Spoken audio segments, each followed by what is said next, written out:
جمعیت کا پرچم اٹھا کر چلیں ہیں جو میں مختصراً عرض کر دیتا ہوں۔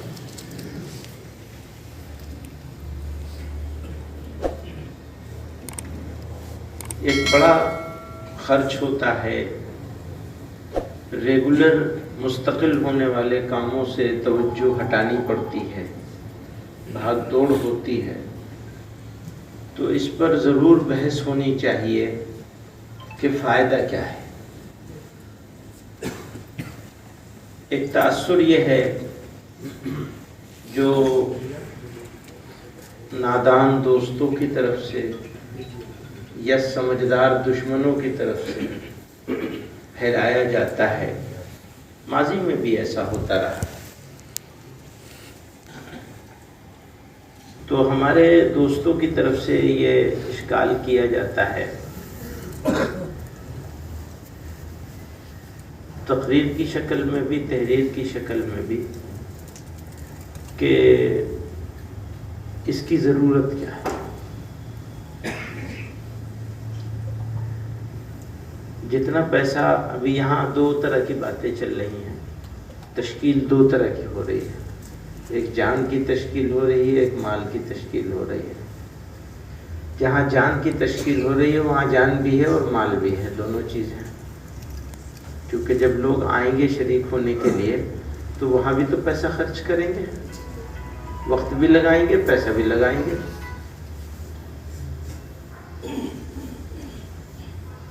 ہمارے دعوت و تبلیغ کے ساتھی جو ہیں وہ کہتے ہیں ہم جان بھی لگاتے ہیں، مال بھی لگاتے ہیں۔ مولوی صرف مال لگاتے ہیں، جان لگاتے ہیں، مال نہیں لگاتے ہیں، لیکن مولوی بھی مال بھی لگاتا ہے، جان بھی لگاتا ہے، الحمدللہ۔ وہ اس کا بہت اظہار نہیں ہو پاتا ہے، یہ ٹھیک ہے۔ تو اللہ کے شکر سے وہ لوگ بھی جان مال لگاتے ہیں، ہم لوگ بھی جان مال دونوں لگاتے ہیں۔ تو قوموں کی زندگی میں بڑی باریک چیزیں آتی ہیں، باریک فرق ہوتے ہیں، کس وقت کس موقع پہ کیا بات کہی جانی ہے، بہت مرتبہ مخلص ساتھیوں کی سمجھ میں نہیں آتی بات۔ آج کی تاریخ میں جمعیت الماہرین کا یہ اجلاس عام اچھے حالات میں نہیں ہو رہا ہے۔ وہ حالات کی خرابی کیا ہے؟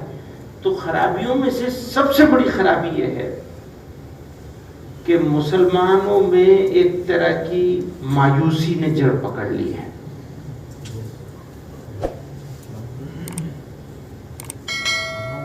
اچھا، جب عام آدمی مایوسی کا شکار ہو رہا ہے تو اپنے خاص لوگ بھی مایوسی کا شکار ہو رہے ہیں۔ اب آدمی یہ سوچنے لگا ہے پتہ نہیں کل کو کیا حالات ہو جائیں۔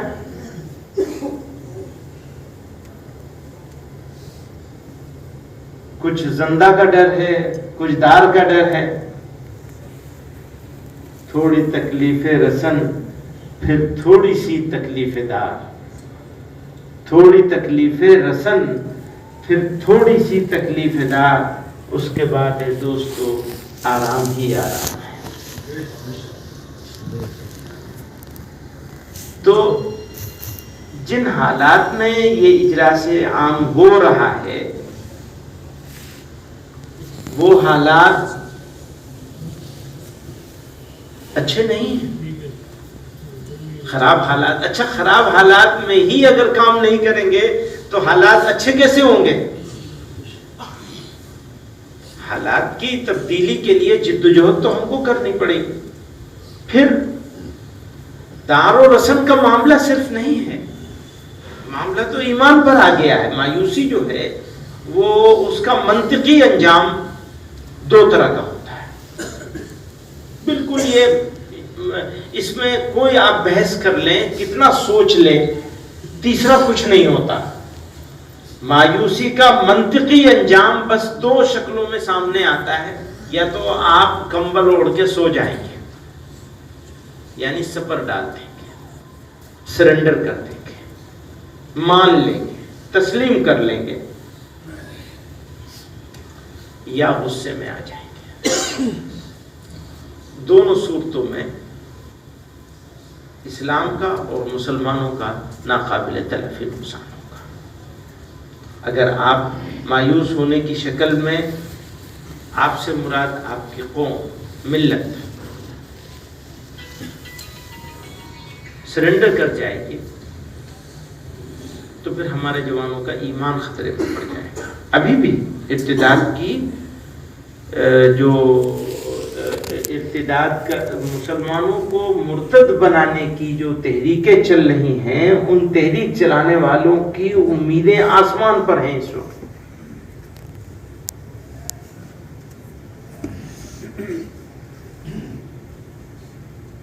اور ان کی محنت بہت بڑھ گئی ہے، اس کے مقابلے میں ہماری محنت کتنی ہے اس کا ہمیں محاسبہ کرنا چاہیے۔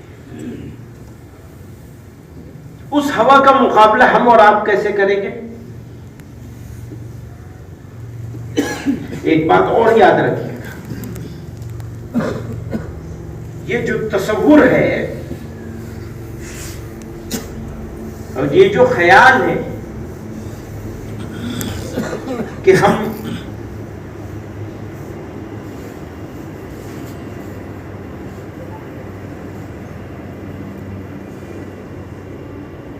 جیسے بھی حالات ہو جائیں، ہم جیسے بھی تھے ویسے ہی رہیں گے، اور حالات کے بدلنے سے ہماری اسٹریٹجی، ہماری محنت، ہمارا لائحہ عمل نہیں تبدیل ہوگا اور طریقے کے اوپر محنت نہیں ہوگی تو بھی حالات ایسے ہی رہیں گے، یہ بڑی غلط فہمی ہے۔ اگر حالات بدلے ہیں تو ہمارے کام کا اسلوب بھی بدلنا پڑ سکتا ہے، طریقے عمل کو بھی بدلنا پڑ سکتا ہے، اور اگر وہ محنت بڑھا رہے ہیں تو ہمیں بھی محنت بڑھانی پڑے گی۔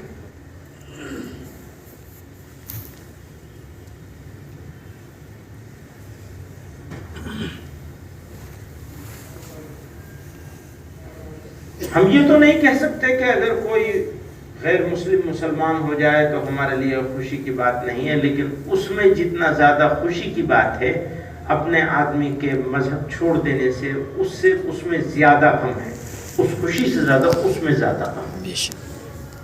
یہ ہمارا فیلئر ہوگا اگر کسی وجہ سے ہم مسلمان بچوں اور بچیوں کے ایمان کو نہ بچا پائے۔ ذمہ داری بھی ہماری ہے، اور دوسرا کوئی نہیں آئے گا کام کرنے کے لیے۔ اللہ تعالیٰ نے آپ کو منتخب کیا ہے اس کام کے لیے۔ تو مقصد اجلاس کرنا نہیں ہے، اجلاس کر کے ہمارے آپس کے لائحہ عمل کے اوپر بحث کر کے طے کرنا، اور اس ارادے کے ساتھ پھر اٹھ کھڑے ہونا کہ جو جو طے ہوا ہے اس پہ عمل درآمد کیا جائے گا۔ جوان بچیوں اور بچوں پر کیسے کام کیا جائے گا، اسکول جانے والے چھوٹے بچوں اور بچیوں پر کیسے کام کیا جائے گا، کالج جانے والوں پر کیسے کام کیا جائے گا، کہیں نہ جانے والوں پر کیسے کام کیا جائے گا، اپنی قومی ملی بے حسی کو کیسے دور کیا جائے گا۔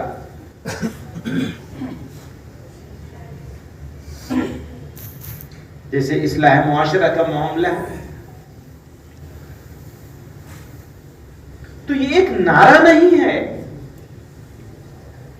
یہ تو قوم کی زندگی کے بدلاؤ کے لیے جہاد ہے۔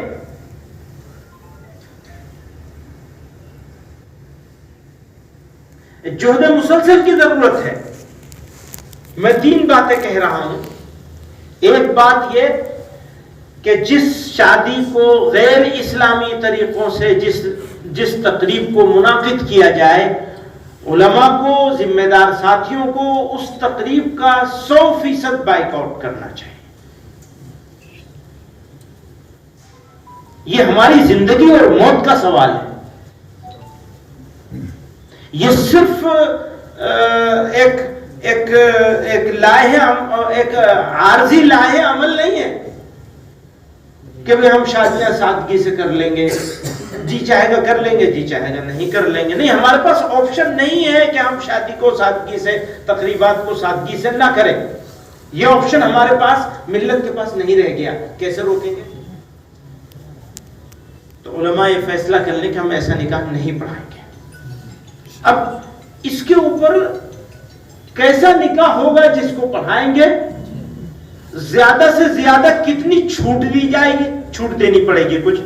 مثلا ہمارا پیمانہ یہ ہے کہ بارات 5 آدمیوں سے زیادہ نہ ہو سکتا ہے. ہم لوگ آپس میں جب طے کرنے بیٹھے تو یہ تعداد 25 ہو جائے.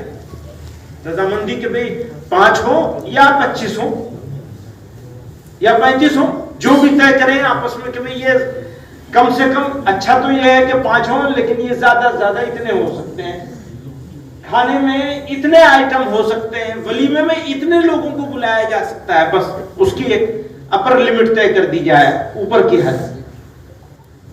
اب اس حد سے نیچے کا جو رہے گی وہ تو ہوگی، اور اس حد سے اوپر جو جائے گی وہ نہیں ہوگی. لیکن سارے مولویوں پر تو ہمارا کنٹرول نہیں ہے. اس کے لیے کیا ہوگا؟ تو اس کے لیے یہ ہوگا کہ ہمارے ہر ضلع میں ایک جماعت تیار کی جائے. یہ میرا ماننا ہے، لوگ مانے نہ مانے الگ بات ہے. میرا ماننا ہے ہر ضلع میں ایک جماعت تیار کی جائے، کالے کپڑے پہن کر یا کالے جھنڈے لے کر اور پلے کارڈ لے کر ایسے مولویوں کے مدرسے اور مسجدوں کے سامنے لوگ خاموشی سے دڑی بچھا کے بیٹھ جائیں 40 دن، اور اس پہ لکھ دیا جائے یہ مسلمانوں کے قاتل ہیں. یہ سیریس بات ہے. جی بہت اپنی روکنے کا کیا طریقہ ہوگا؟ جی یہی ہے. میں آپ سے یہ کہوں کہ فلاں جگہ 200 مسلمانوں کا خدا نخواستہ یا 20 مسلمانوں کا قتل عام ہوا ہے، اور اس کے لیے ہم کو جنتر منتر پہ دھرنا دینا ہے. آپ کیا کہیں گے؟ بہت اچھی بات ہے، بہت سارے دھرنے دے چکے ہیں ہم لوگ، ہوا ہے نا جی. ہم نے تو اٹل بہاری واجپئی وزیر اعظم تھے، ان کی کوٹھی کا گھیراؤ کیا تھا، اس سزا بھی جیل کاٹی، میں نے جیل کاٹی ہے اس کی سزا. تو طریقہ کیا ہے اس کے علاوہ؟ ایسے مولوی کے مسجد کے سامنے لوگ بیٹھ جائیں 40 دن کے لیے یا 11 دن کے لیے کم سے کم، اور ایسے مسلمان کے گھر کے سامنے بھی بیٹھ جائیں، لڑکے والوں کے سامنے بھی لڑکی والوں کے سامنے بھی. یہ شادی بیاہ کا خرچہ کیوں ہوتا ہے اتنا زیادہ؟ اتنا ہنگامہ کیوں ہوتا ہے؟ اپنی عزت بنانے کے لیے ہم آپ کے کپڑے اتاریں گے. تم نے عزت، جھوٹی عزت کے حصول کے لیے کیا ہے تو ہم تمہارے ساتھ یہ کریں گے. شروع کر دیا جائے. دیکھیے آپ ایک ضلع ہی میں کر کے دیکھ لیجیے، پائلٹ پروجیکٹ 5 ضلع بنا لیجیے اپنے مغربی یو پی کے، یا 10 ضلع، یا یہ پائلٹ پروجیکٹ 10 ضلعوں میں نافذ کیا جائے گا. دیکھتے ہیں کیسے ہوگا.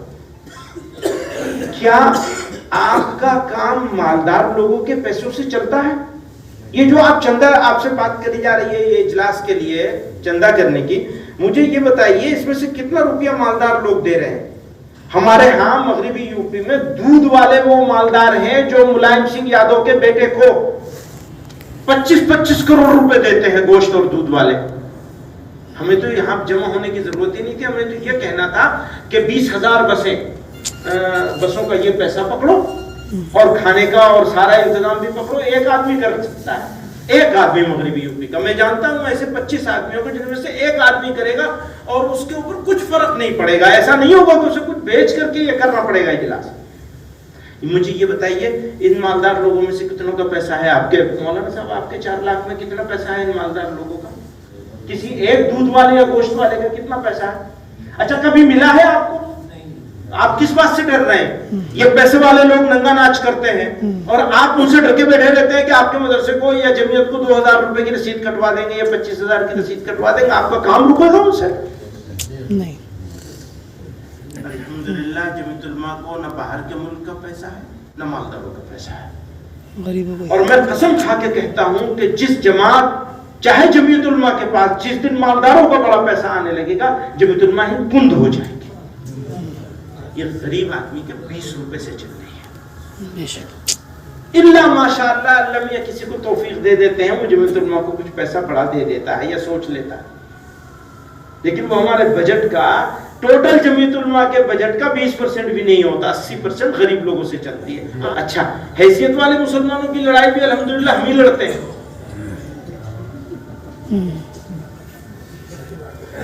پیسہ ان کا کہیں اور جاتا ہے، وہ ڈیکوریشن پہ جاتا ہے. جتنا کھانا آدمیوں کے لیے بننا ہے اس سے 20 گنا زیادہ بنتا ہے اور کوڑے میں جاتا ہے. حرام کی کمائی حرام میں چلی جاتی ہے. حرام کی کمائی آپ کی اس مقدس جماعت میں کیوں لگے گی؟ کیوں لگے گی؟ اچھا اس حرام کی کمائی والے کی طرف آپ کی نظر رہے گی تو آپ بھی ذلیل اور رسوا ہو جائیں گے، بے شک آپ رسوا ہو جائیں گے، آپ قائد ہیں، آپ رخ موڑیں گے ہوا کا، اور جب تک لوگوں کی طرف آپ دیکھتے رہیں گے تب تک ہوا کا رخ نہیں موڑے گا. ہوا کا رخ تبدیل تب ہوگا جب آپ اللہ میاں کی طرف دیکھنا شروع کریں، بے پرواہ ہو جائیں گے. آپ کی جو حیثیت ہے، جس حیثیت پر ہمارے علماء خدمت انجام دے رہے ہیں، جس حیثیت پر، حیثیت سے مراد گھر، لباس، گھر کا کھانا اور بچوں کی پرورش، جس حیثیت کے ساتھ ہمارے علماء کی اکثریت خدمات انجام دے رہی ہے، دنیا کی ساری اقوام مل جائیں اس حیثیت سے نیچے آپ کو گرا نہیں سکتے انشاءاللہ. بے نیازی کے ساتھ کام کریں. آج بھی یہ جمعیت علماء کا آپ کا اجلاس عام ہو رہا ہے، جتنا روپیہ آپ جمعیت علماء کو انتظام کے لیے خرچ کرنے کے لیے یہ انتظام کر کے جمع کر رہے ہیں اور کریں گے، اس سے زیادہ روپیہ تو لوگ اپنی بسوں میں اور کاروں میں خرچ کرنے والے ہیں. راتوں سے اٹھ اٹھ کے تیار ہو جاتے ہیں. کتنے علاقے ایسے ہیں جہاں گاؤں میں رت جگہ ہوتا ہے صبح کے جانے کے لیے آپ کے اجلاس سے، اور جہاں نہیں ہو پاتا وہ اس وجہ سے نہیں ہو پاتا ہے کہ ہم وہاں پہنچتے نہیں، ہم نے کام نہیں کیا. لوگ گوش بر آواز ہیں، بس ہماری محنت کی ضرورت ہے، کوشش کی ضرورت ہے ہر کام کے لیے. آپ اگر آج یہ آواز لگائیں گے کہ ہم نے یہ 10 ضلع طے کیے ہیں، مغربی یو پی کے ذمہ داران، ان کے ہاں مولانا، ان کے والد صاحب تھے حضرت مولانا کامل صاحب رحمۃ اللہ علیہ، مولانا عاقل صاحب کے، انہوں نے پوری برادری کو بغیر کسی دھمکی کے، بغیر اس کے لوگوں کے تھوڑی میں ہاتھ ڈال کے سمجھا بجھا کر کے لوگوں کو اس پہ راضی کر لیا تھا کہ سادگی سے کرو، اور ہونے لگا تھا. لوگ مان گئے تھے، عرصے دراز تک ہوتا رہا، ابھی پھر بند ہو گیا ہے. تو چاہے ابھی نہ کرے فیصلہ، اور کچھ دن کے بعد کرے، کرنا تو پڑے گا آپ کو یہ فیصلہ. میں اس اجلاس میں کوشش کروں گا کہ ہمارے ساتھی، ہمارے بزرگ لوگ اس پہ راضی ہو جائیں. میں نے پچھلے اجلاس سے پہلے یہ منتظمہ کے دیوبند والا جو ہوا تھا، اس سے پہلے میں نے یہ کوشش کری تھی کہ بڑے شہروں میں جو مسلمانوں نے روپے خرچ کیے ہیں، فضول خرچ کیے ہیں، خرچ نہیں، خرچ تو ہر حال میں ہوتا ہے. شادی جب کریں گے، آپ کوئی تقریب کریں گے تو پیسہ خرچ، جو فضول خرچ ہوا ہے وہ صرف بڑے شہروں کا، پورے ملک کا نہیں، صرف بڑے شہروں کا 1.5 لاکھ کروڑ روپیہ ایک سال مسلمانوں نے خرچ کیا. اب کوئی مانے گا کہ یہ غریب قوم مانے گا؟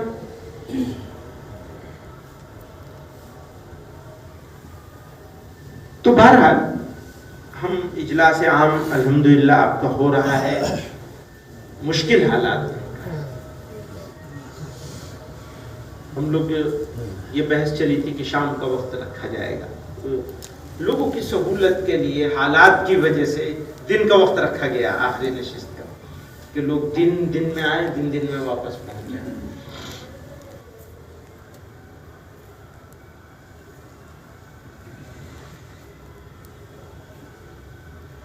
مجھے نہیں لگتا کہ اور کچھ بہت زیادہ گفتگو کی ضرورت ہے، لیکن ایک بات کا دھیان رہے،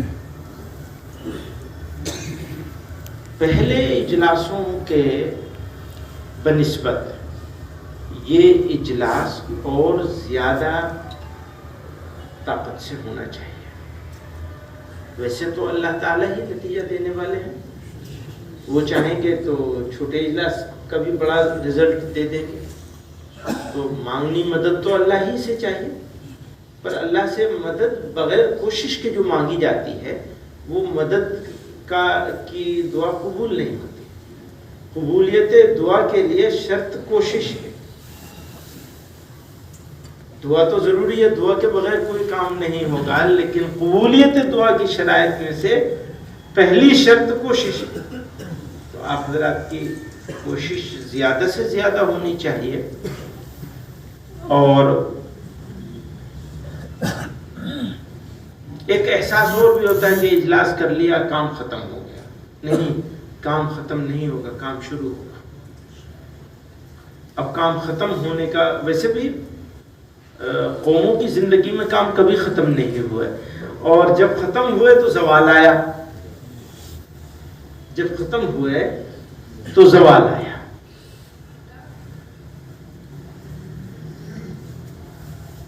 ہمارا یہ اجلاس جو ہو رہا ہے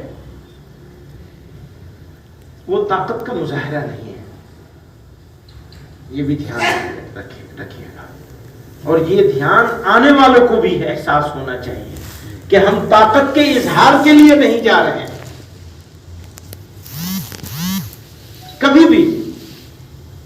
کبھی بھی جمعیت علماء کی پالیسی یہ نہیں رہی ہے کہ طاقت کا اظہار کیا جائے، ہم تو ویسے بھی کمزور لوگ ہیں۔ اچھا، اسلام کی خصوصیت یہی ہے کہ یہ مذہب تواضع سکھاتا ہے، تو جس مذہب کی بنیاد میں تواضع ہے اس مذہب کے ماننے والے، اور خصوصاً اس مذہب کے رہبر اور رہنما جماعت ہونے کا دعویٰ کرنے والے لوگ انفرادی طور پر یا اجتماعی طور پر طاقت کا مظاہرہ کیسے کر سکتے ہیں؟ ہماری طاقت ہمارے تواضع میں ہے، ہماری طاقت ہماری تواضع میں ہے، یہ ہمیں بھی معلوم ہونا چاہیے، ہمارے جماعت سے جڑے ذمہ داران کو بھی معلوم ہونی چاہیے، اور جماعت میں آنے والے عوام کو بھی معلوم ہونی چاہیے کہ ہمارا یہ اجتماع ہو یا اجتماع سے پہلے کا عمل ہو یا اجتماع کے بعد کا عمل ہو، تواضع سے پر ہونا چاہیے۔